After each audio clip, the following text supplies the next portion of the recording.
Hello everyone, welcome my new video. তো এই ভিডিওটা ছিল বিপত্তারিণী পুজোর। ভেবেছিলাম তো বিপত্তারিণী পুজোর পুরো ভিডিওটা করব, বাট এত কাজের চাপ ছিল সকাল থেকে যে ভিডিওটা সকাল থেকে করতে পারিনি। পূজার জোগাড় টোগাড় সব হয়ে গেছে, ঠাকুরমশাই এসেছে, তারপর থেকে ভিডিওটা শুরু করেছিলাম। তো তাও ভাস্তিকে দিয়ে যেটুকু পেরেছি ওটুকু করিয়েছি, নিজেও করেছি, এভাবে ভিডিওটা করেছিলাম। এদিকে দেখো মা ভোগের রান্না স্টার্ট করে দিয়েছে, এদিকে ঠাকুরমশাইও চলে আসছে। এবার ঠাকুরমশাই একটু তাড়াতাড়ি এসেছিল। এমনিতে আমাদের 1টা-1:30টার আগে ঠাকুরমশাই আসে না, কিন্তু এবার টাইম দিয়েছিল 9:30। এবার একটু আগেই বলেছিলাম দেখে তাড়াতাড়ি চলে আসছে। কিন্তু মা তাও তাড়াতাড়ি করে ভোগের রান্নাটা করে দিতে পারলো। আমি আর ননদ মিলে তো ঠাকুর ঘরে সব কমপ্লিট করেছিলাম, পূজার জোগাড় করেছিলাম, আর মা মাসিদের সবাইকে নিয়ে ভোগের রান্নাটা করেছিল। আমাদের পূজা করতে করতে 2-2.5 ঘন্টা লেগে যায়, কারণ আমাদের দুটো পূজা একসাথে হয়। প্রথমে হয় সত্যনারায়ণ পূজা, তারপরে হয় বিপত্তারিণী পূজা। প্রতিবারই এবার এরকমই হয়ে আসছে, মা এই নিয়মই চালু করেছে। কালকে তো পূজার আধার জোগাড় করে রেখেছিলাম, ননদ আর আমি মিলে ঠাকুর গুছিয়েছিলাম। তারপরে মা নাড়ু, খই, পিঠে, পায়েস এগুলো করেই রেখেছিল কালকে। আর আমরা সবাই মিলে সবজি সব কেটে এগিয়ে রেখেছিলাম, না হলে তো সকাল সকাল কি কিছুতেই এগিয়ে দেওয়া যেত না পূজার জন্য। কালকে তো পূজার জোগাড় করে শুতে শুতে প্রায় 1:30টা বেজে গেছে। আবার 5:30টার দিকে আজকে উঠেছি। উঠে সবাই মিলে স্নান টান সেরে ঠাকুর ঘরে এসে আমরা ননদ বৌদি পূজার জোগাড় করেছি, আর মা মাসিদের সবাইকে নিয়ে ভোগের জোগাড়টা করেছে। এদিকে দেখো আমাদের নারায়ণ পুজো পুরো কমপ্লিট হয়ে বিপত্তারিণী পুজো স্টার্ট হয়ে গেছে।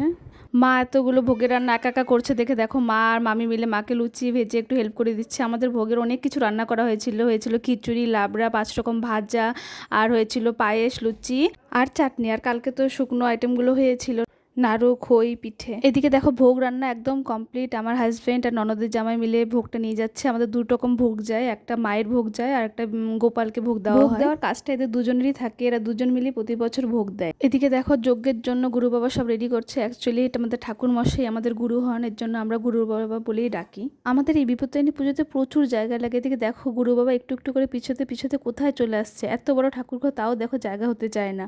এদিকে দেখো ভোগ নিবেদন হচ্ছে, তাই এটা ঘেরা করা হয়েছে।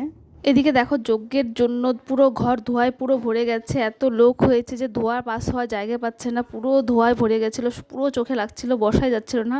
কিন্তু কেউ জায়গা থেকে নড়েননি, কারণ আমার বরের কথা যে কষ্ট করলে কেষ্ট মেলে, ঠাকুরের কাছে থাকা অত সহজ না। এদিকে এক এক করে ধূপ ধুনা পঞ্চপ্রদীপ দিয়ে আরতি হয়ে গেছে, এখন চালনবাতি দিয়ে আরতি করা হবে, তার জন্য সব প্রদীপগুলো জ্বালিয়ে দিচ্ছি। এবারে আমাদের পুজোটা কিন্তু খুব ভালো হয়েছিল, একদম পুজোর থেকে মন উঠছিল না। অ্যাকচুয়ালি কিন্তু প্রতিবারই তাই হয়, আমাদের বাড়ির পুজো খুব সুন্দরভাবে হয় প্রতিবার। এখন অঞ্জলি শুরু হবে, দেখো সবাই যে যার পজিশন নিয়ে নিচ্ছে অঞ্জলি দেওয়ার জন্য। আমি কিন্তু আমার বরের পাশে বসে অঞ্জলিটা দিয়েছিলাম, যে এখন যেহেতু ভিডিও করছি তাই ওখানে নেই, কিন্তু আমি পরে আমার বরের পাশে বসে অঞ্জলিটা করেছিলাম। মাকেও প্রচুর ডাকছি এখানে এসে ভিতরে এসে অঞ্জলি দাও, কিন্তু এত লোকের ভিড় হয়ে গেছিলো যে মা আর ভিতরে আসতে পারেনি, বাইরে দাঁড়িয়ে অঞ্জলিটা দিয়েছিল। অঞ্জলি দিয়ে পাঁচালি পরে দেখো আমরা উপরে চলে আসছি, এখন রান্না শুরু হবে। তাই দেখো ওভেনকে একটু পুজো করে নিলাম, আমি আর ননদ দুজনে মিলে ওভেনটাকে পুজো করে দিলাম। এখন রান্না স্টার্ট হবে। আমাদের মধ্যে শুধু এই পূজায় না, যে কোনো বড় অনুষ্ঠানে রান্নার আগে এভাবে গ্যাস আর ওভেনকে পূজা করে থাকি, যাতে অগ্নিদেবতা সব কিছু ঠিকঠাকভাবে রাখে। আমরা যখন এখানে পূজা দিচ্ছিলাম তখন ঝিরিঝিরি বৃষ্টি হচ্ছিলো, জানো তো এটা খুব ভালো, পূজার পরে বৃষ্টি হওয়া বলে খুবই ভালো। কিন্তু একটা টেনশন হচ্ছিল যে রাতে যদি বৃষ্টি হয় তাহলে এত লোক নিমন্ত্রণ করা হয়েছে কি হবে। কিন্তু মা বিপত্তারিণী বাঁচিয়ে দিয়েছে, দুপুরের পর রাত পর্যন্ত কোনো বৃষ্টি হয়নি। এই দেখো আমার ননদী উপাস ভেঙে আগে পানটাই খেলো, এতক্ষণও পান না খেয়ে থেকে বলে ওর পুরো গলা শুকিয়ে গেছে। এই দেখো এটা হলো যজ্ঞের কলা, এটা খাওয়া নাকি খুবই ভালো, তাই প্রতি বছর পাল্টে পাল্টে এক একজনকে খাওয়ানো হয় এটা। যেহেতু পুজোটা এবছর একটু তাড়াতাড়ি হয়ে গেছে, তাই দেখো পুজোর পরে প্রসাদ টোসাদ খেয়ে ঠাকুরঘর পুরো পরিষ্কার করে সবাই মিলে এখানে বসেছি একটু গল্প করতে। আর টিভিতে আমাদের ব্লগগুলো লাগিয়ে দিয়েছি, তাই দেখে দেখো পুরো চলছে হাসাহাসি। মা দেখো এদিকে পুজো উপলক্ষে সবার জন্য একটু গিফটের ব্যবস্থা করেছে, কম বেশি সবার জন্যই জামা কাপড় নেওয়া হয়েছে, দেখো সেটাই সবার হাতে তুলে দিচ্ছে। বিকেলে দেখো মা আর দিদি মিলে আবার খিচুড়ি বসিয়ে দিয়েছে, কারণ উপরে ফ্রাইড রাইস রান্না হচ্ছে, কিন্তু কেউ কেউ বলেছিল যে ভোগের খিচুড়ি খাবে, কিন্তু ওটা দুপুরেই শেষ হয়ে গেছে, তাই মা আবার খিচুড়ি বসিয়ে দিয়েছে।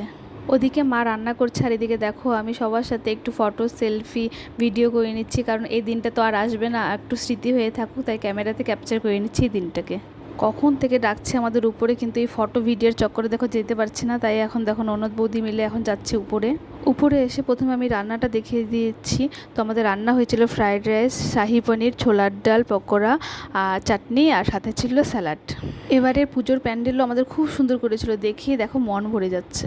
এখানে দেখো প্রসাদ প্যাকেট হচ্ছে দোকানের জন্য, আমার কিছু কিছু কাস্টমারকে বলা হচ্ছে যে দোকানে এসে প্রসাদ নেওয়ার জন্য। সন্ধ্যা লেগে গেছে, তাই দুজনে চলে আসলাম ঠাকুর করে সন্ধ্যা দিতে।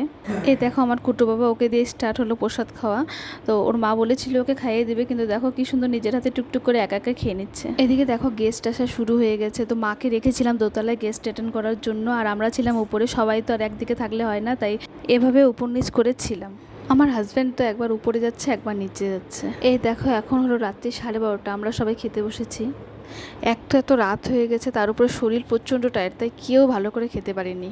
এদিকে দেখো সবাই মিলে আমার পিছে পড়েছে, নাকের নথটা খুলেছে। এদিকে এতক্ষণ তো স্টাইল মেরে সেজে গুজে ছিলাম, কিন্তু এখন শরীর একদম চলছে না, তাই খেতে বসে একটা একটা করে গয়না খোলা শুরু করে দিয়েছি। তাই দেখে সবাই হাসছে। দেখো এইবার বিপত্তারিণী পূজার ব্লগটা এতটুকুই। বাই বাই, দেখা হচ্ছে আবার নেক্সট ব্লগে। আর হ্যাঁ, অবশ্যই জানিও কিন্তু ব্লগটা কেমন লাগলো।